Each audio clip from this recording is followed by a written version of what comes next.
So really what I wanted to do is I wanted to go over some of my thoughts, the good, the bad of The Last of Us. Some of my thoughts that come from watching their YouTube video where they talk about making the game and actually how hard it was actually on the team to make the game, because it is such a big game. It's bigger than the first one.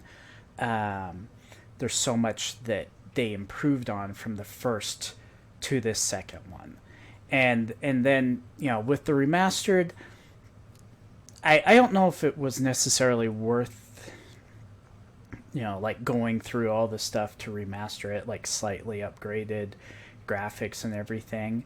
But we'll get into that too. Um, Want to go into the story? I mean, it was one of the things, and they talk about it in the uh, in their video, and how it really upset them that it got out of Joel's death. Um, and they but like ultimately what I find with a lot of like Naughty Dog's game, because they're very story driven, is it's not the spoilers to the story, which can kind of ruin the surprise or whatever else for them. But the great thing about Naughty Dog, and it's what I've liked about Naughty Dog in the past, really is that ride that you feel like you were with them the whole time, and when the game's over, like every Uncharted game, I really like it. By the end of it, it's like I'm done. No more Nathan Drake. And then the second one came out, and then I'm done, and no more Nathan Drake. And then the third one came out, and oh, was that the last one? And then the fourth one came out, and they kind of said this is the end. This is the last Nathan Drake thing, which they did a good send off for that. The Last of Us, the first one, like you go through and like the whole Last of Us, the game, the first one is the full year, and you see everything, the growth, and this is important to the second game, but that growth and that change that Joel goes from seeing Ellie as cargo to seeing Ellie as a daughter. And for me, really, that was a big part of his motivation at the end of The Last of Us, where he basically goes and kills off the Fireflies. Like they completely disband after the first one. Kills off the Fireflies, um, kills the doctor, and then Marlene, who they show in the second one, um, really was not excited to kill Ellie off. Um, but ultimately, like, I see Joel was, I lost one daughter. I'm not losing a second one. Like, that was absolutely not an option for Joel. It was, I have kept this girl safe for a year. I have put my life on the line for a year. She's not going to just die because I delivered her to this hospital.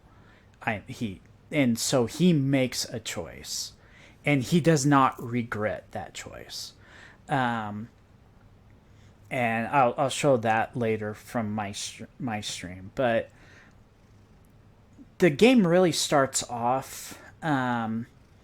There's some kind of back and forth between Ellie. She's mad. She knows what Joel did, or she hasn't. Like you at least have an idea. She knows what Joel did. um, and they go, and so she has her friend Diana, but she's also with Jesse. And Jesse's actually a really likable character. Um, he, he's kind of fun. He's a good sized guy, so he's the one that like helps her out. But she ends up going on uh, basically a basic routine to go out and and this is right at the first. And I don't want to give too many spoilers during this because I really want people to experience this. But I'm going to, like I said, I'm just kind of building this here. Is she goes out and um, she goes out with Diana. Diana's, that it's one of the things where I think maybe they pushed it too much, but they didn't.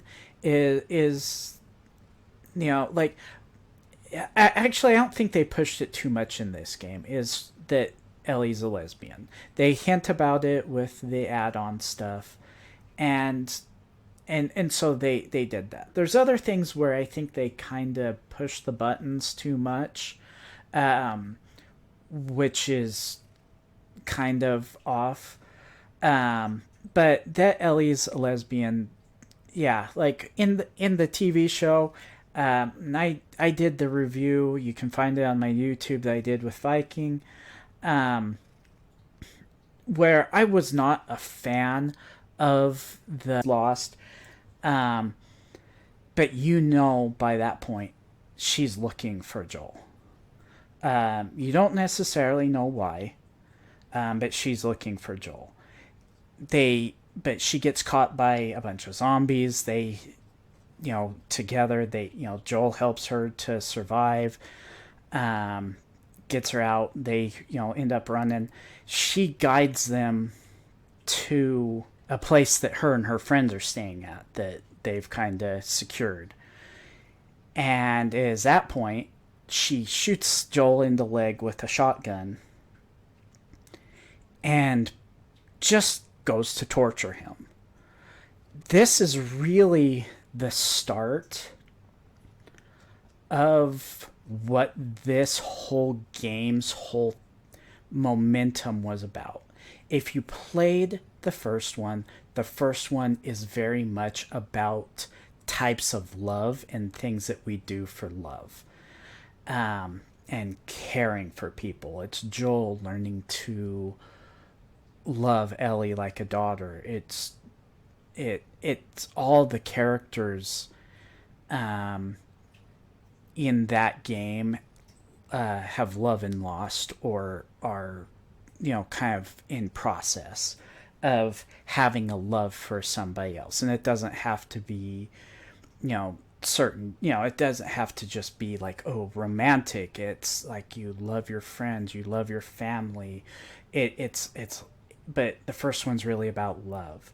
This one is hate. This one is anger. This one is frustration. This one is all those pent up feelings. And that is one of the things that's so hard about this game. Is it's extremely like rough. And one of the things that they wanted to do with the first one, and they did a decent job at it, and this one really gets to it, is when you kill people, it is upfront, hard, in your face, like people begging you for their lives. And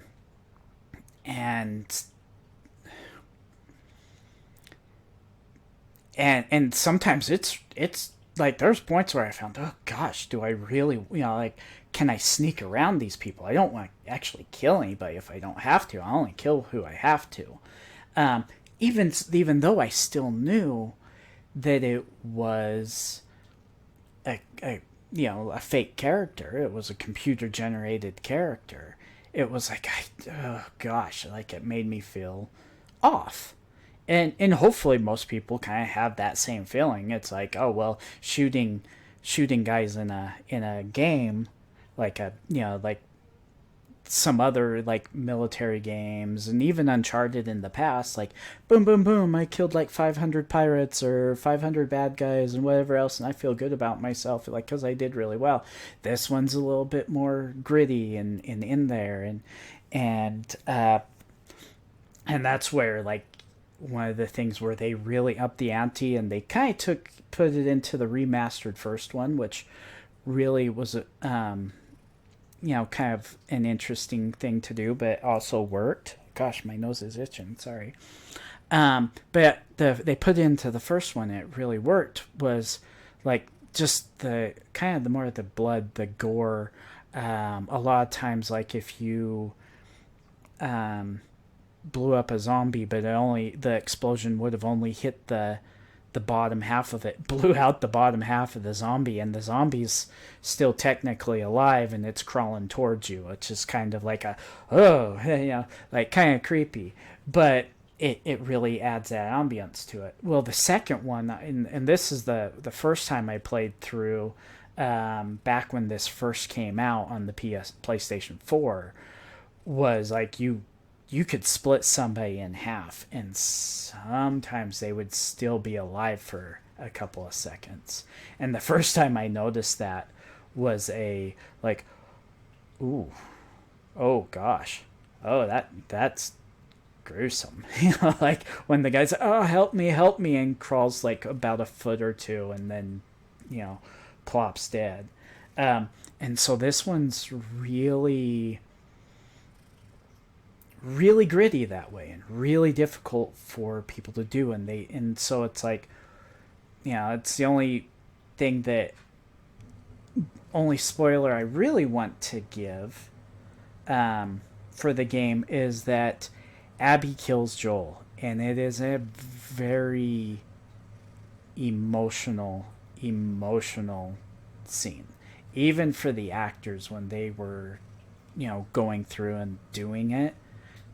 It was emotional. Laura Bailey, who voices Abby, was sitting there with the little foam over Troy Baker, and and she said she just about broke into tears, and you can see that in the Grounded 2 thing on their YouTube. And so it's a very emotional, like, oh crap. And when my mom was alive, and this had come out, she loved The Last of Us, and she always, like, after the first one was Joel was my boyfriend, and so the second one was hard for her, very very hard, and she was probably one of my biggest supporters for when I first got on Twitch. And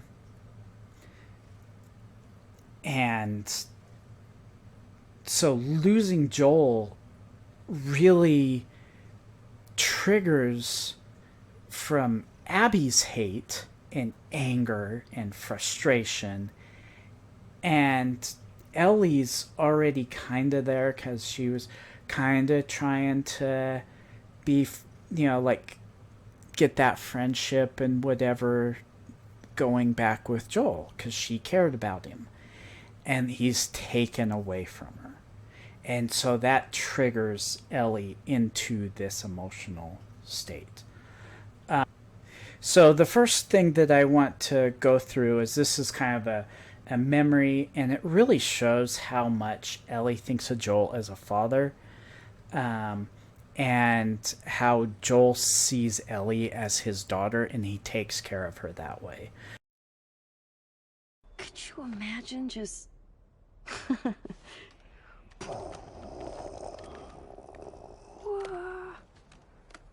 Happy birthday, kiddo. What is this? This is a thing that took a mighty effort to find.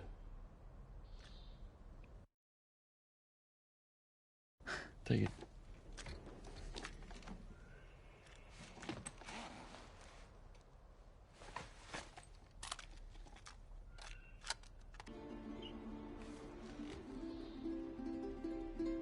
I do okay.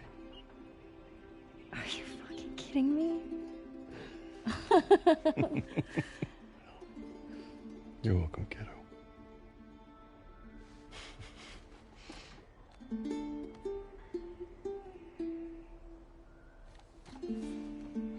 say we, All right, so that I think really for me, like, kind of shows in this game. This is a memory that Ellie has. Um, and there's so much to this part that it really shows how much Joel is that father figure for Ellie that she's never really known, and so it does mean so much to her. And so, but as I said, like, Ellie is now on a thing of revenge and anger and hate. She wants blood, and really, like, if you go, I don't know the full story or the history, but I think it was sometime in the back in the 1800s, East Coast America, United States, where there was a family, and two families just hated each other. One of them gets killed by another, somebody in the other family. What happens? Well, that one family says, well, we're going to go kill this guy. So somebody goes and kills him. What happens then? They say, well, we're going to kill somebody in your family. And it just started going back and forth until the government and the police got involved and the judicial system got involved and said, you guys got to stop killing each other off. This is not good. So this is the loop that basically Ellie and Abby have looped themselves into. They're angry. They're frustrated with how things have gone. And so it's like, I'm not all for Ellie in this, and I'm not all for Abby in this. I think, this is, like, everything that happens to him, just, I think Naughty Dog did a great story saying, if you let anger and frustration take over your life like Ellie and Abby did, this is a potential outcome for you, and it's not good. It will break you. And you see Ellie at the first, go through this, and it's 4 days of her in Seattle, and then it's 4 days of Abby in Seattle. Kind of they're mixed stuff, how they do it. And so when they say, hey, you're playing both characters, and a lot of people, oh, I hate Abby, and it's kind of like, when, and like I said, I don't want to give too much about what Abby's is, but I don't, I understand where her pain came from. Did she do the right thing? Kind of questionable.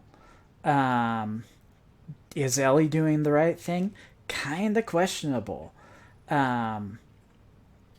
Because they both are going after each other for the same kind of, it's just that, it's that back and forth that can be a very detrimental thing to hate and anger, and when we let that control us, we just do stuff that we aren't happy about. And so I'm going to share another one, and this is truthfully probably the first time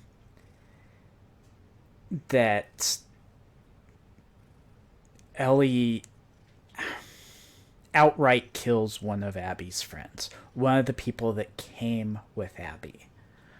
And the problem that this girl had, that just kind of like, oh, well, yeah, I'm just going to push that button, is when Ellie's just asking her, where's Abby, where's Abby, where's Abby? She just says to Ellie, Joel deserved it.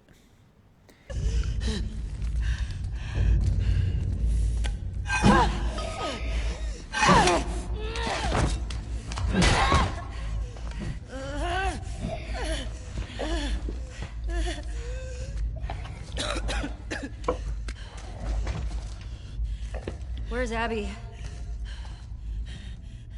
You're breathing spores.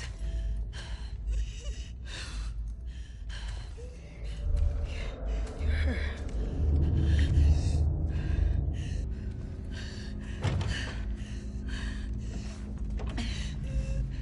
Where's Abby?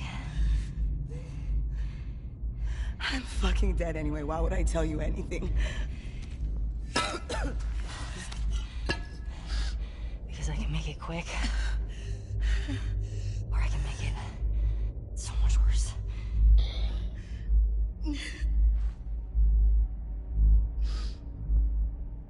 Think about what he did. How many people are dead because of him? Last chance.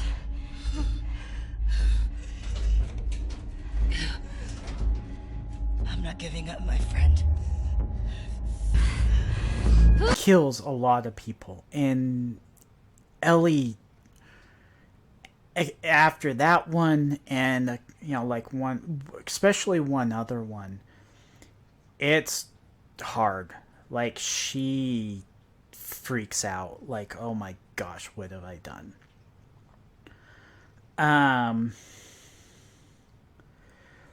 Then you go through Abby's story, and there's a couple. I want to go over a couple of the other characters, not necessarily who they are, like, in the game. So Yara and Lev are just two characters that I really like. One thing that I get frustrated with, and maybe it comes from their point of view of stuff, because I know from stuff that's been said by Neil Druckmann, kind of maybe where his mindset is, but he really does not put religious people ever in a good light. And I see too many people out there really just like, and I've seen it happen too often, that people just put religion in a really bad light, and that's not that. And I kind of often say, and it goes with everything, there's a difference between people and religion, or people and a organization. Usually when it comes to religion, people are the ones that ruin religion, and ruin religious beliefs.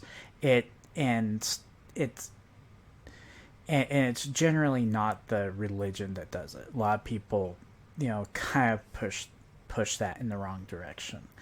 And so I see that, and you see it in the HBO series, because they don't push it as much in the first game.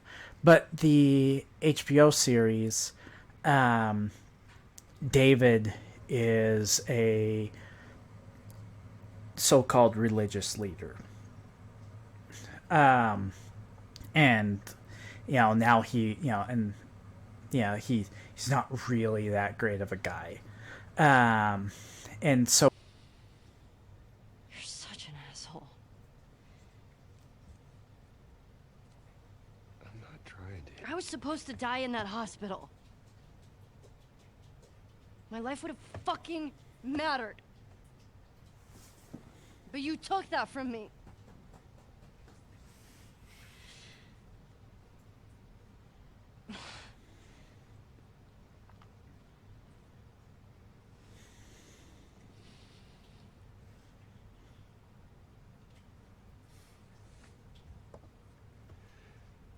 If somehow the Lord gave me a second chance at that moment, I would do it all over again. I'm going to stop it there. That's where I say Joel is basically saying, you are my daughter. That's how I see you. Um, and so I was not going to willingly give up a second daughter. And that's really what the first game is about, is Joel claims Ellie after struggling so hard to not do it, but eventually just claims that her as, this is my daughter. And this is him kind of saying it without saying it.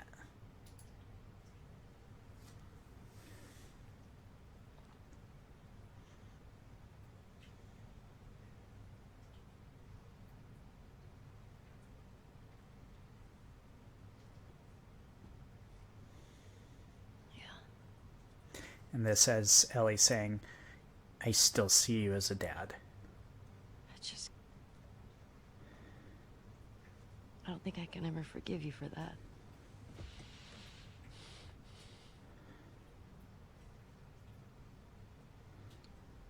But I would like to try.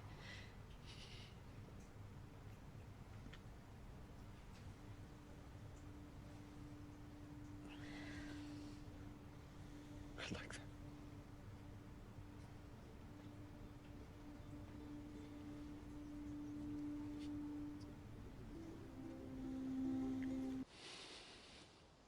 You're such an asshole. I'm not trying to. I was supposed to die in that hospital. My life would have fucking mattered. But you took that from me.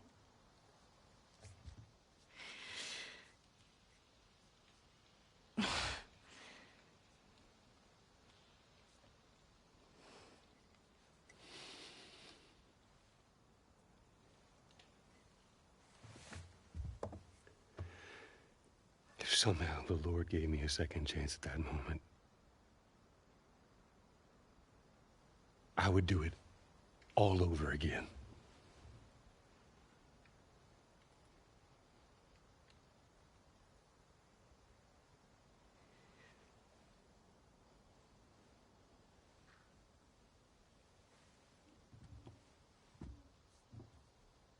Yeah.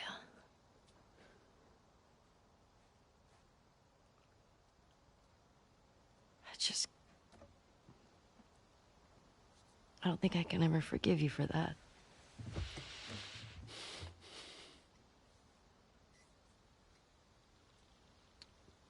But I would like to try.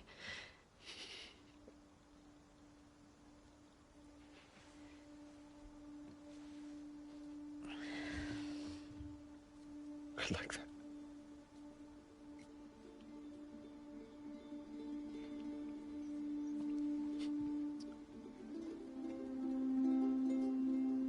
Okay.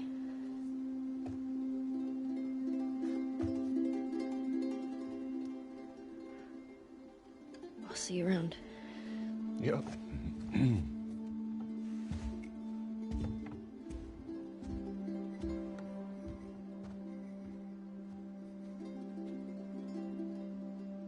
Ultimately, this part right here, Ellie's alone. All the decisions that she's made from anger and not being able to let go of things, not, as many of us do have trauma throughout our lives for many different things. Some of it's less than other, and it's easier to get over. Ellie was not able and not willing fully to get over that trauma and that anger, and really, like, what it means is that she's left by herself because of her decisions, because she could not process it, even though she had people around her that were trying to help.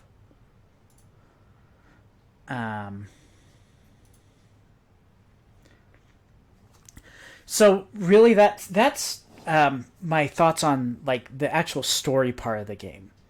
Um, it is talking about a very difficult conversation that we all kind of have to have with ourselves and maybe with other people that we know, of getting anger away from us, getting recovering from anger. Stop blaming. Stop saying I have to retaliate every time. Um, I have to get vengeance. I have to, it's just like sometimes the best answer is just to let it be. So, this is where I get onto one of the more fun parts, but also one of the things where I'm just like, I just wish it was deeper. The no return mode. Um, I love and I love this mode. I wish they would go deeper with it because I think there's so much potential there for a game. Like, it doesn't have to be a 4-player thing or anything like that, but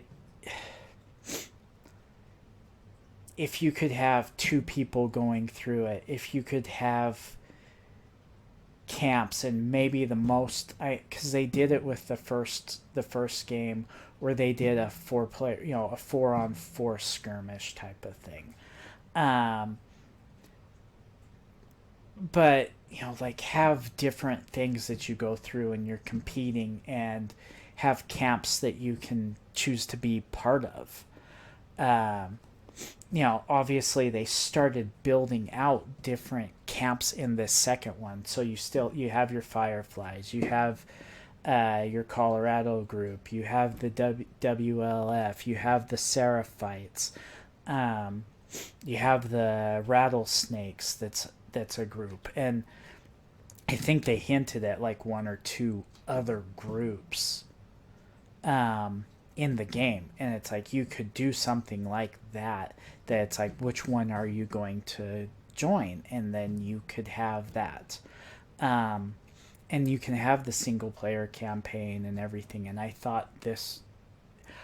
love the grittiness of the gameplay. I love how No Return, I love going through it, but at the same time it's kind of like I can see it getting old, very old after a while, because unless you up the difficulty level or whatever, but once you get to a point, it's just kind of like, like it's not something that will keep you coming back for a long time. It adds a little replayability to the game. I love the grittiness of it. I love how, yeah, but this no return mode, I really like it. If somebody was like, do I do the, if you already played the game the first time, but you're like, do I do the $10 upgrade for the PlayStation 5? But the no return mode for me was worth the $10. If they had made it deeper, a little bit more for you to be able to do, kind of play with some friends and whatnot, that game could go for a really long time. And so, yeah, and it is hard. It's like, medium on No Return is probably like hard on the game. Like, it gets brutal. And so, like, a lot of times, like, yeah, I'll have, if other people play it, I'll have them play on the easy mode, super easy mode, just to, like, give them a chance of surviving more than 30 seconds in the game.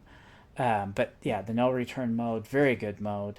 You do have to go through and unlock different characters. It gives you Ellie at first. You know,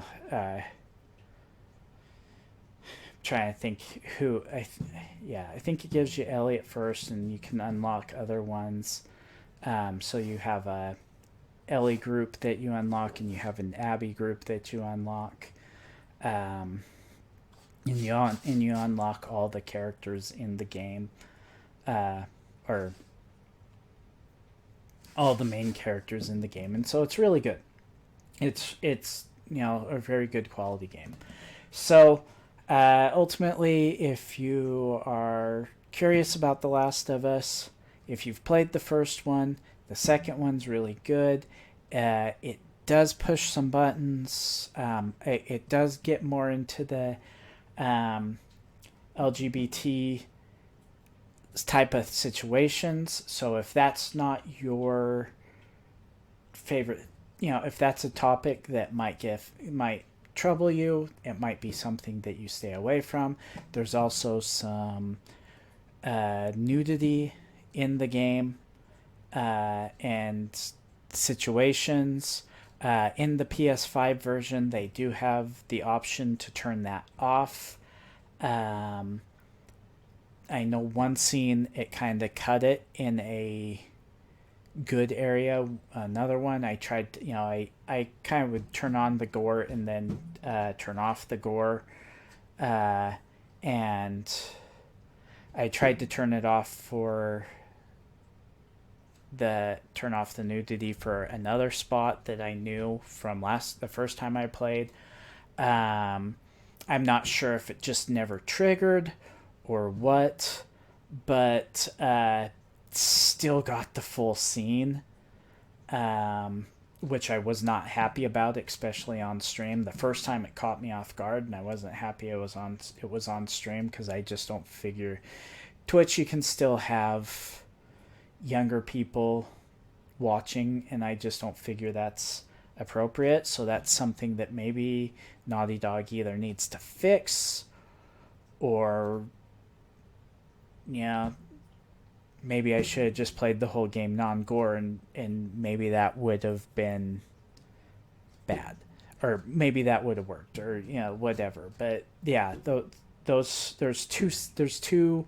Well, actually, there's 3 scenes, and one I completely forgot about, of nudity. So this game has a lot more nudity. Obviously, it's very gritty. It's a lot gorier than the first one. Like, you can shoot somebody in the face, and it will show you a lot of blood, and some other things. So it's gritty. It's hard. But it's very beautifully done. I see where the team, it was probably hard on them on so many levels, because it's a longer game, because it was so technically well done. And then, it's like, if they had anything to do with the story at the same time, after the game was over, I was just kind of like, oh, and it took me about a week and a half to go through it, on an average about somewhere in between 2 and 4 hours per stream. So pretty decent there. So yeah, it's really good. I do recommend it. Not for everybody. And I think that's all I have really for right now. So